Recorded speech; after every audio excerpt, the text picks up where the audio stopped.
এই যে একটা গেট, এটা দিয়ে আমরা ভিতরে বাগানে যাই। এদিকটায় বেরোলে একটু সামনে গেলেই আরও কিছু অর্নামেন্টাল প্ল্যান্ট আছে, রোপণ করা হয়েছে। এই যে একটা গেট দেখতে পাচ্ছেন এখানে, এই গেটটা এখানে দেয়া হয়েছে।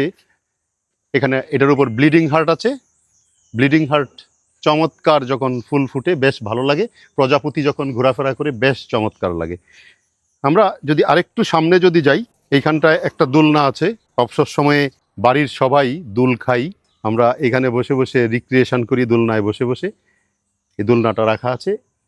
এইখানে যদি আমি আরেকটু সামনে যাই, টাইগার লিলি আছে, চমৎকার ফুল ফুটে এটাতে, খুব সুন্দর, বেশ সুগন্ধযুক্ত ফুল ফুটে। আর এইখানে আছে হচ্ছে স্পাইডার লিলির একটা পুরা লাইন। এই যে স্পাইডার লিলি, এই স্পাইডার লিলি যখন ফুটে, বিশেষ করে সন্ধ্যার পরে, চমৎকার একটা ফ্লেভার বের হয়। একটু সামনে এগিয়ে গেলেই একটা গেট আছে। এই গেটে আমার খুব প্রিয় একটা উদ্ভিদ, লতানো উদ্ভিদ, উঠিয়ে দেওয়া আছে। এই যে দেখতে পাচ্ছেন, এটা হচ্ছে মধুমঞ্জুরি লতা, যেটা হচ্ছে কমব্রেটাম ইন্ডিকাম। এটা অত্যন্ত সুন্দর ফুল ফুটে, এবং ফুলগুলি যখন ফুটে দেখতে খুবই ভালো লাগে।